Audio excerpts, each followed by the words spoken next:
ہیں اور ہماری فہرست میں اگلا نام جناب صدیقی ندوی صاحب.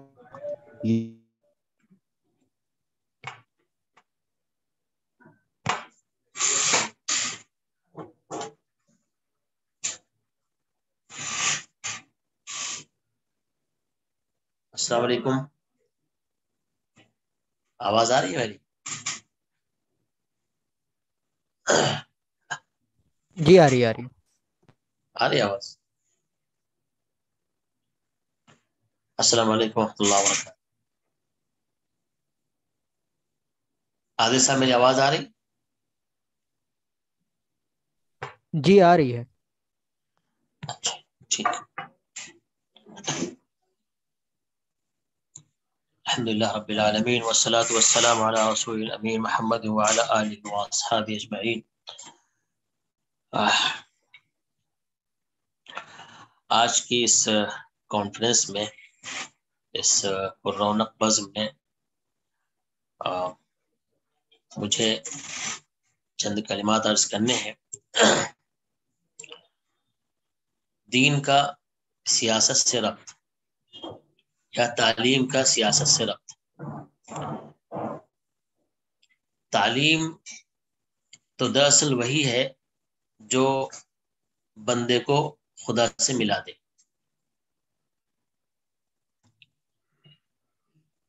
میں نے اپنے بچپن میں ایک بڑی اہم چیز دیکھی ہے کہ تعلیم یافتہ حضرات اور اچھے خاندانی حضرات، ان کا تعلق سیاست سے ہوتا تھا، اور وہی لوگ سیاست میں اپنا مقام بھی رکھتے تھے، لوگوں کی سیاسی رہنمائی کرتے تھے، خدمت کرتے. لیکن جیسے جیسے وقت گزرتا گیا، سیاست سے خاندانی لوگ اور زیادہ پڑھے لکھے لوگ دور ہوتے گئے، سوائے ان لوگوں کے جو عصری اداروں سے، کالجز سے، یونیورسٹی سے پڑھ کے آئے. مدارس سے پڑھنے والے تقریباً دور ہو گئے. اور یہ کوئی اچانک نہیں ہوا، یہ پری پلان تھا، اور اس کو آزادی کے بعد سے اس پلان پہ عمل کرنا شروع کر دیا گیا تھا. اور سن 80-85 کے آتے آتے بہت بڑی تعداد پڑھے لکھے مسلمانوں کی سیاست سے دور ہو گئی. اب جو لوگ سیاست میں ہیں مسلمان، میں سمجھتا ہوں کہ وہ ان میں کچھ چند ایسے ہوں گے جو اپنی ملت کے بارے میں، اپنی قوم کے بارے میں سوچتے ہیں.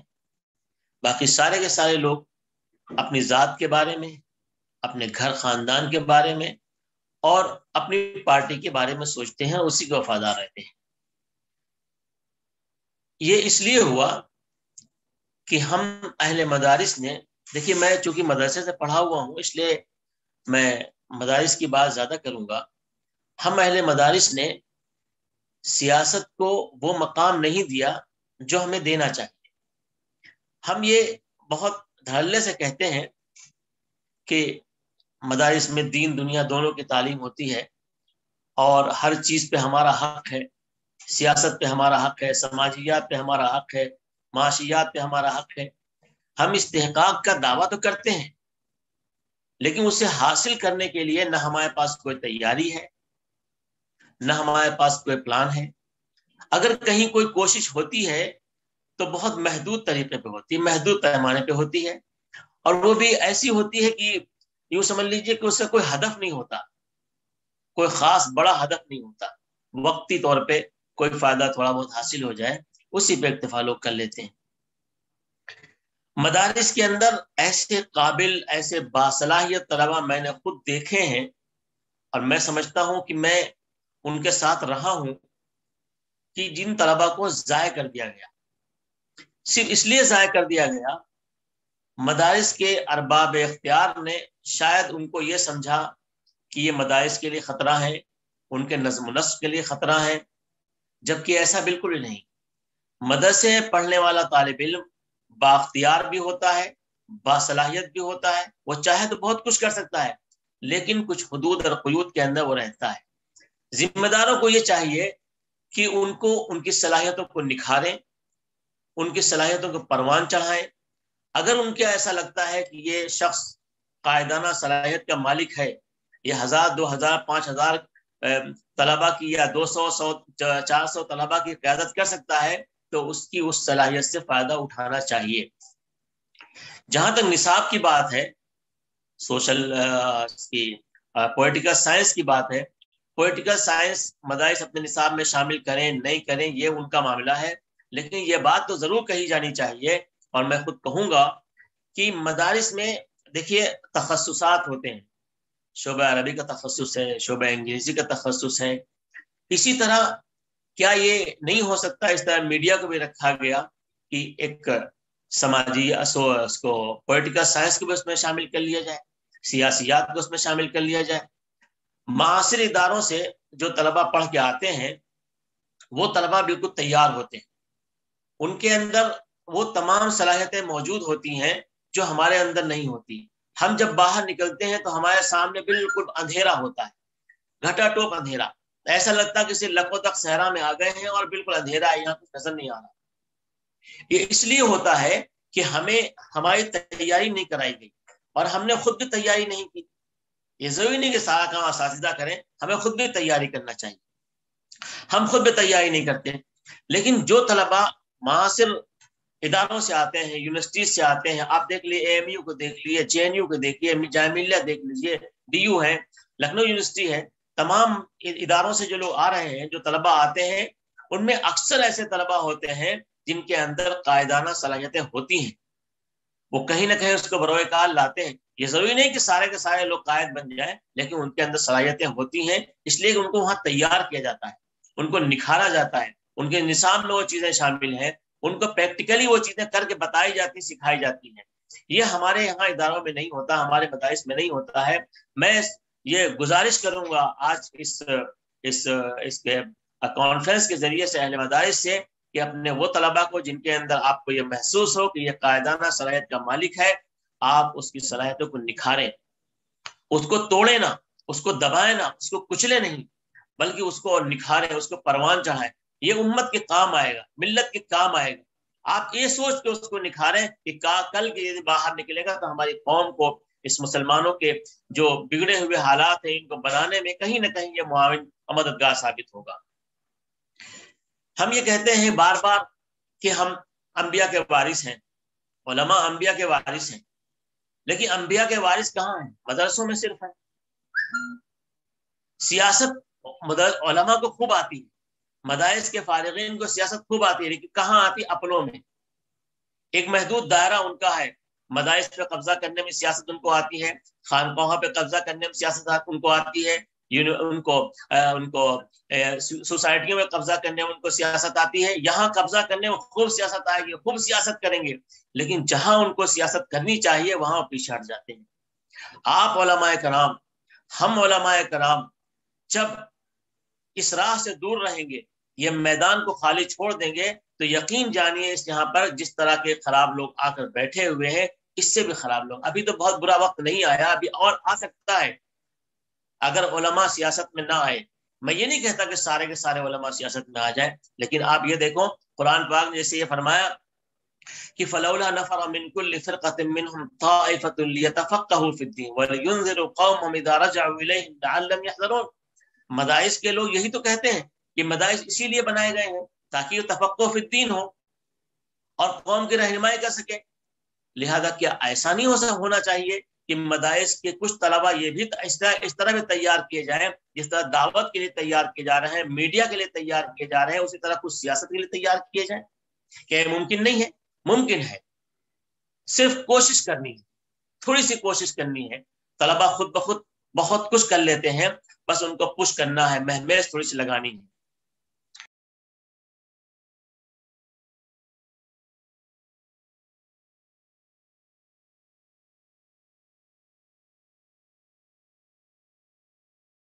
نہیں آتے ہیں، یقین جانیے اس امت کو، اس ملت کو، اس قوم کو اچھے رہنماؤں کی ضرورت ہے.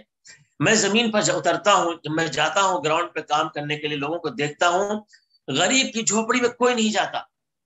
غریب کی جھوپڑی میں کون جاتا ہے کھانا پہنچانے کے لیے، ان کا حال پوچھنے کے لیے؟ تبلیغی جماعت کے لوگ جاتے ہیں۔ وہاں کون جاتا ہے؟ جماعت اسلامی کے لوگ جاتے ہیں، وہاں سنی جماعت کے لوگ جاتے ہیں، جماعت اور دوسری جماعتیں ہیں وہ لوگ جاتے ہیں۔ لیکن مدارس کے وہ فارغین جو اپنے آپ کو بڑے بڑے ممبروں اور محراب کا ذمہ دار سمجھتے ہیں، میں تو نہیں دیکھتا کہ وہاں جاتے ہوں، میں نے کبھی نہیں دیکھا ان کو، بہت کم، شاذ و نادر، الشاذ کالمعدوم ہوتا ہے، لیکن جانا چاہیے۔ میدان میں اترو تو معلوم پڑتا ہے کہ آنسوؤں کی کتنی قیمت ہے۔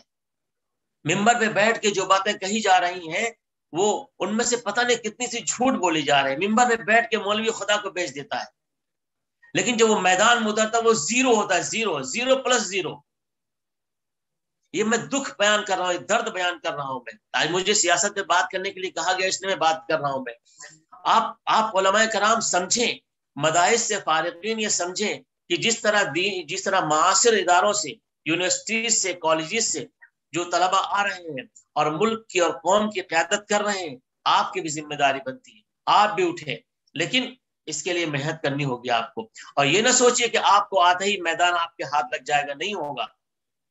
میں خود دیکھ رہا ہوں اور میں نے یہ محسوس کیا، لوگوں کو دیکھا ہے، جب پڑھے لکھے لوگ یہاں پر آ رہے ہیں سیاست کے اندر تو ان کے راستے روکے جاتے ہیں، ان کے راستوں میں کانٹے بچھائے جاتے ہیں، لیکن کانٹوں پہ چلنا بھی ہم کو آنا چاہیے، کانٹوں سے دامن بچانا بھی ہم کو آنا چاہیے، جب ضرورت پڑے کانٹوں سے الجھنا بھی ہم کو آنا چاہیے۔ آپ آ سکتے ہیں میدان میں، لیکن میدان میں زیادہ دیر ٹھہر نہیں سکتے اگر آپ کے اندر صلاحیت نہیں ہوگی، قابلیت نہیں ہوگی۔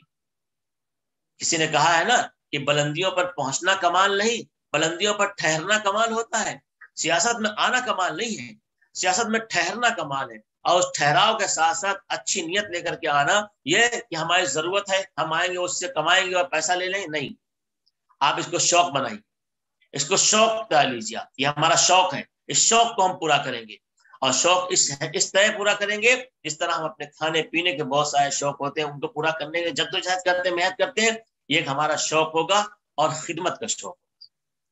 سیاسی اعتبار سے ہم خدمت کریں گے، کچھ بن کے خدمت کریں گے، تب تو ہم کچھ کر پائیں گے، ورنہ علماء کا راستہ جس طرح روکا جاتا ہے، میں جانتا ہوں لوگوں کو جب معلوم پڑ جاتا ہے یہ عالم ہے تو اس سے بچنے لگتے ہیں۔ کیوں؟ وہ پکڑ کرے گا، وہ جھوٹ پہ پکڑ کرے گا، وہ غلط کام کرنے پہ پکڑ کرے گا۔ اگر آپ کو سیاست کو بیلنس کرنا ہے، سیاست کے اندر جو افراتفری مچی ہوئی ہے، جو افراد و تفریط ہے، جو برائیاں عام ہو چکی ہیں، اگر اس کو بیلنس کرنا ہے، اس کو بچانا ہے، تو اہل علم کو، اہل مدارس کو اس میں آنا ہوگا۔ اگر اہل مدارس میں نہیں آتے ہیں تو شاید دیر ہو چکی ہوگی اور یہ ملک بہت دور نکل چکا ہوگا، اس جگہ پہنچ چکا ہوگا جہاں سے اس کو واپس لانا مشکل ہوگا۔ آج مجھے خوشی ہو رہی ہے، شاید مجھے کچھ 8-10 منٹ بولنا تھا، مجھے خوشی ہو رہی ہے کہ آج میں اس فورم میں شامل ہوں اور اس پینل میں مجھے شامل کیا گیا، اور میں سمجھتا ہوں کہ اتنے پڑھے لکھے لوگوں میں مجھ جیسے کم علم کو یہاں پر دعوت دینا اور مجھ سے چند جملے کہلوانا اپنے آپ میں ایک انقلاب ہے۔ اب بڑا دلچسپ تجربہ ہوگا یہ فورم کے لوگوں کو، اور یہ انجمن جو اس وقت جو یہ کل ہند مدارس طلبہ فورم ہے، یہ رہنمائی کے لیے جو کام کر رہا ہے، میں سمجھتا ہوں کہ جیسا کہ میں جانتا بھی ہوں کہ اس کو چند ساتھیوں نے شروع کیا تھا انجمن باغیان مدارس کے نام سے، ایک تفریح میں ایک بات شروع ہوئی تھی، لیکن اللہ نے جو ہے ان کی اس تفریح کو ایسا سیریس بنایا اور ان سے ایسا کام لیا ہے اور لے رہا ہے اللہ تعالیٰ کہ مدارس کے طلبہ کی ان سے رہنمائی ہو رہی ہے اور بہت اچھی رہنمائی ہو رہی ہے۔ اللہ تعالیٰ اس فورم کو قائم و دائم رکھے اور اس کو مفید بناتا رہے۔ آپ حضرات نے مجھے بولنے کا موقع دیا، مجھے دعوت دی، میں آپ سب کا، پوری ٹیم کا بہت بہت مشکور ہوں۔ برادر عزیز عادل خان صاحب کا بطور خاص بہت مشکور ہوں۔ آپ حضرات کام کرتے رہیں اور مجھے اس فورم کے لیے کبھی بھی آپ حاضر سمجھیں، جب مجھے آواز دیں گے یا آپ کا بھائی حاضر ہوگا۔ والسلام علیکم ورحمۃ اللہ وبرکاتہ۔